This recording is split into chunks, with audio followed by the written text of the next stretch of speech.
Hi everyone, this is Mr. Castro speaking, and I'm recording this video for my English 11 students. Please make sure you have a paper and pencil or pen ready to take notes. You will not have to take notes on everything in this presentation, but when you see this image, make sure you are taking notes. After today's presentation, you will have an assignment to complete using these notes. So we're back to school now, and I know it might not feel like we're back at school, but we are. And I know that last semester, many students did not take their online classes seriously because attendance wasn't really taken and grades were not negatively impacted by distance learning. But things are different this time. Attendance will be taken this time, your grade will be impacted this time. So I want you to make sure that you are taking your classes seriously.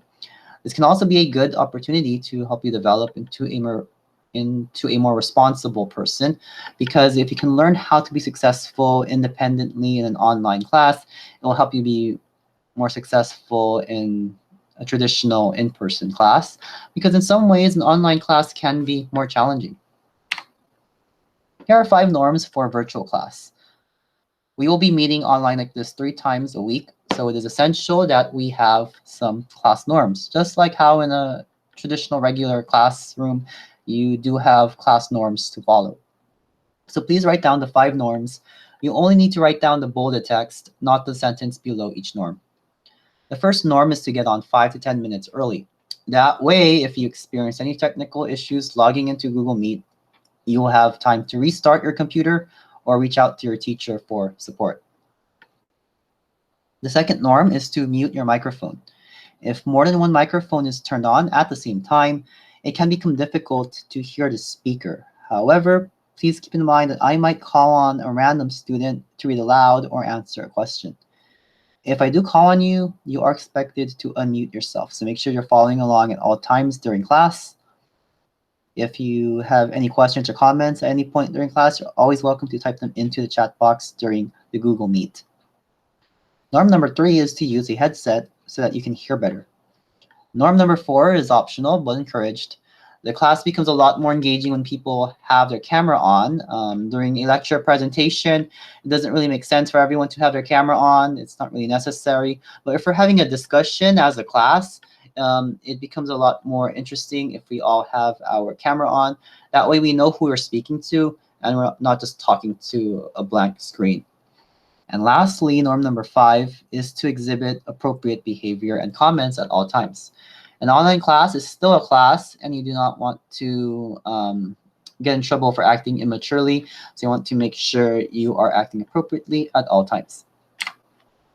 Here is today's daily learning target.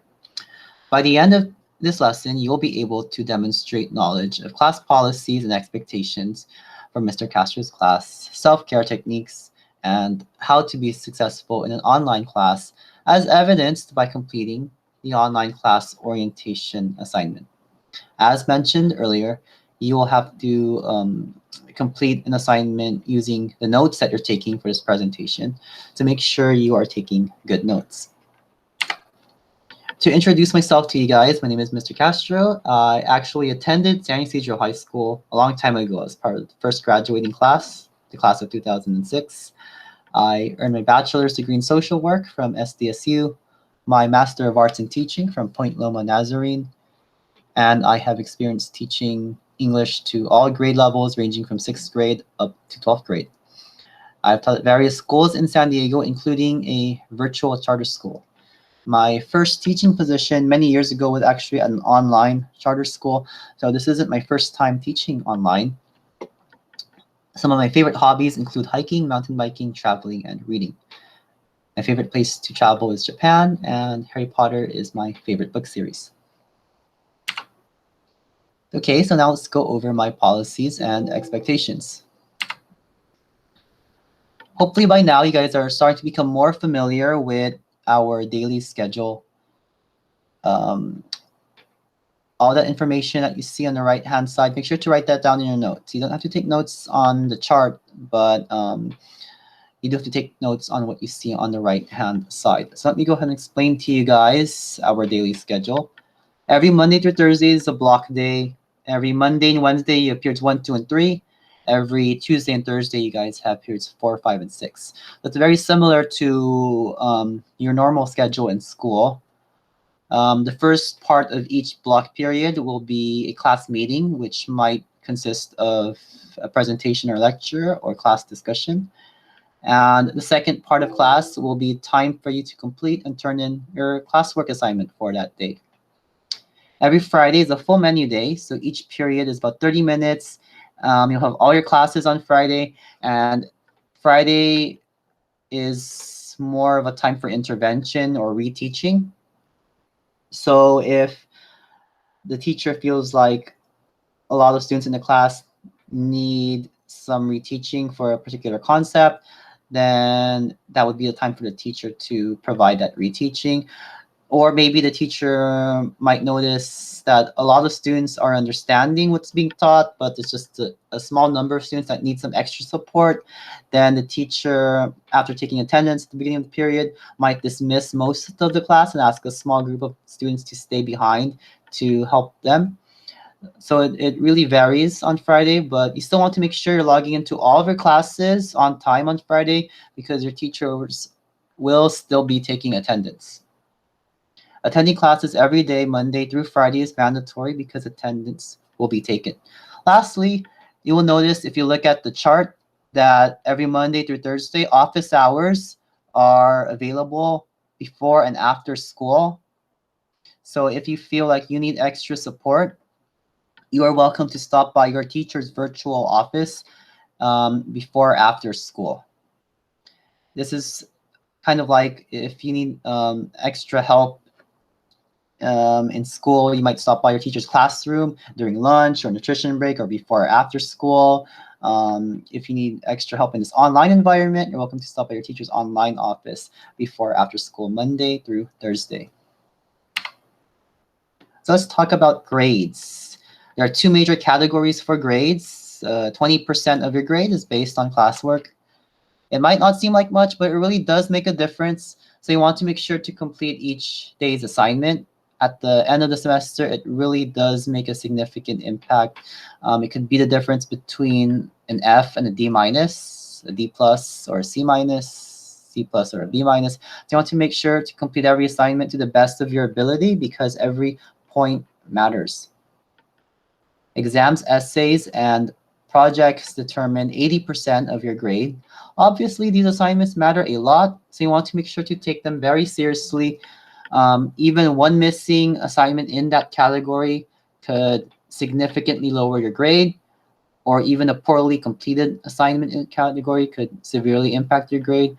So you want to make sure to do your best to keep your grade as high as possible. Plagiarism. For this slide, you only need to take notes on the third bullet point, the bolded text at the bottom of the screen. Plagiarism is when you copy a classmate's work, when you copy a work from the internet without appropriately citing the source, or allowing someone else to copy your work. So make sure that you are completing your own work, you're not copying from somebody else, or allowing somebody to copy from you. The consequence of plagiarism is an automatic 0 on the assignment and a phone call or email home. Most of your assignments will be turned in through Google Classroom. However, essays and exams will be turned in through a website called Course Sites. Course Sites is managed by a company called Blackboard. Many universities and community colleges across the country use Blackboard.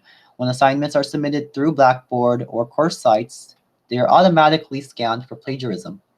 So if an assignment is plagiarized from another student or from any source on the internet, the assignment will be marked as plagiarized and the teacher will be provided a very detailed plagiarism report. As part of today's assignment, you will create your Course Sites account. So let's take a few minutes to watch this video.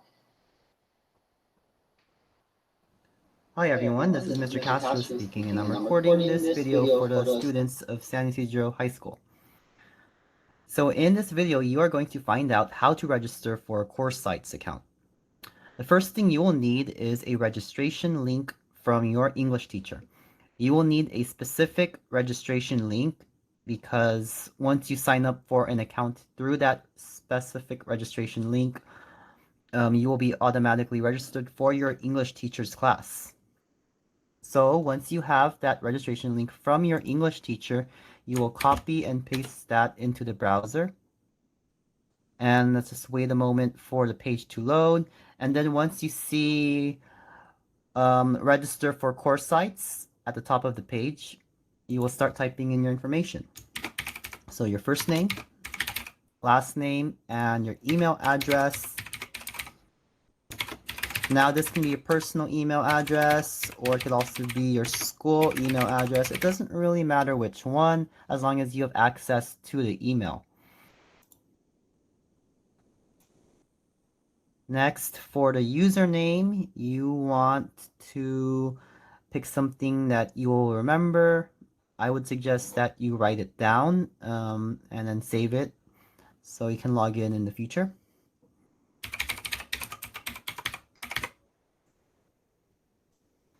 And for your password, it's a little bit strict. It requires at least one capitalized letter, at least one lowercase letter, at least one number, at least one special character, such as an exclamation mark, and a minimum number of characters. I think you need like 8 or 10 characters total for your password minimum.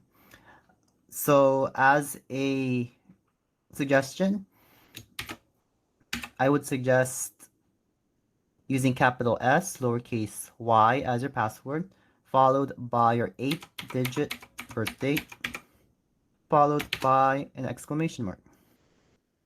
Once again, that's capital S, lowercase y, your 8-digit birth date, exclamation mark. That way you meet all the password requirements. Lastly, click on yes, I agree to terms of use, and then unclick where it says yes, sign me up for emails. That way you're not receiving random advertisements from the course site's website. Click on I'm not a robot, and lastly, click on submit.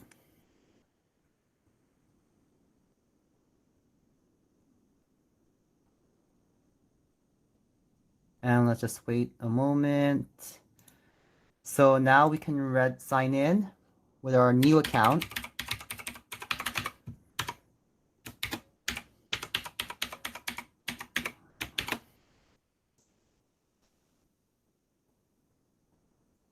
And now we are signed in and our English class is right here.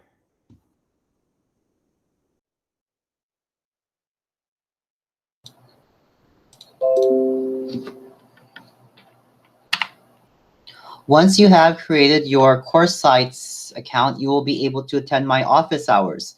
So let's take just 1 minute to watch this really short video about how to access my virtual office through course sites. Hi everyone, this is Mr. Castro speaking, and in this video I'm going to show you how to log into my virtual office for my online office hours. So once you have a Blackboard Course Sites account, you are going to log into blackboard.coursesites.com. Once again, that is blackboard.coursesites.com. So I'm going to type in my username and my password. Once you are logged into Course Sites, you're going to click on Courses on the left-hand side. And then you are going to access your class. On the left-hand side, you see where it says office hours. You are going to click on that.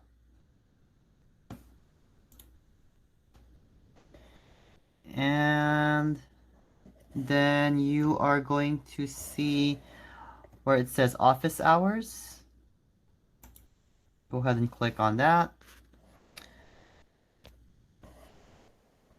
And then on the right hand side, you're going to simply click on where it says join session.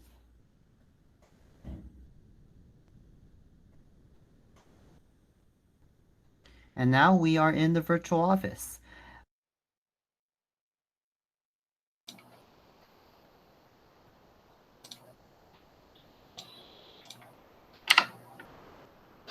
Here are some helpful tips for self-care and online success.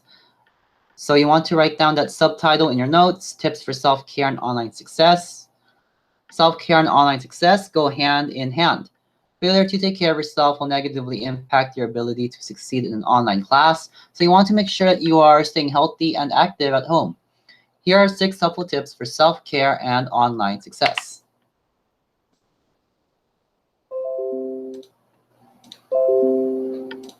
Tip number 1, which you want to write down, is to clean and organize your workspace. Maybe your bedroom is now your workspace. Maybe it's your dining room table. Maybe it's a corner of the living room. Wherever you are completing your work, it will be much easier to concentrate and be productive if the workspace is clean and organized. I highly recommend using a desk or table. I know that personally, I concentrate a lot better when I'm using my desktop computer at home. If I'm sitting down on the couch with a laptop or my phone, I get way too comfortable and I just don't concentrate. But maybe you concentrate that way. Just work wherever it's most productive for you and make sure that it's a clean and organized area. Tip number 2 is to get moving. According to Dr. Henderson of Viva Healthcare in the United Kingdom, the less we exercise, the more tired we feel. Prolonged inactivity, meaning not moving for a long period of time, even if you're a very fit person, can make you feel tired and unmotivated. Exercise positively alters your biochemical and your hormonal balance. So make sure to do some exercise each day. Jump rope, do push-ups, run. If you have workout equipment at home, then work out. Or even go for a walk outside. Do something to get moving. That way you feel a bit more energized. Tip number 3 is to drink lots of water. Many studies have shown that even if we get enough sleep, dehydration causes us to feel tired and sleepy. So if you're feeling tired at home, make sure to increase your water intake. Tip number 4 is to create a daily agenda. If you start creating a daily agenda for yourself each day and you do your best to follow that agenda, I assure you that you will notice your productivity level going up very quickly. This is actually something I've been doing lately for myself. Yesterday, for example, towards the end of the day, I typed up an agenda. This morning, the first thing I did was turn on my computer and look at my agenda for the day. So I knew what to do at each time throughout the day. Because you guys already have a daily schedule for school, that makes it a whole lot easier for you guys to create your own daily agenda. However, before and after school, you might want to be adding things to your agenda. For example, maybe you'll wake up early to cook breakfast or work out, or maybe you'll stop by your teacher's virtual office before or after school. Tip number 5 is to check your school email and your Google Classroom announcements. Your teachers and your counselor will be communicating with you through your school email.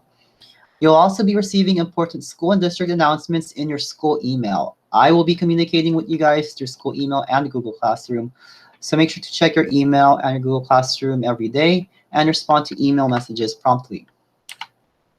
Lastly, tip number 6, reach out to your teachers and your counselor and or your friends for support. If you ever have any questions or if you're just feeling overwhelmed and you need someone to talk to, please make sure to reach out to someone.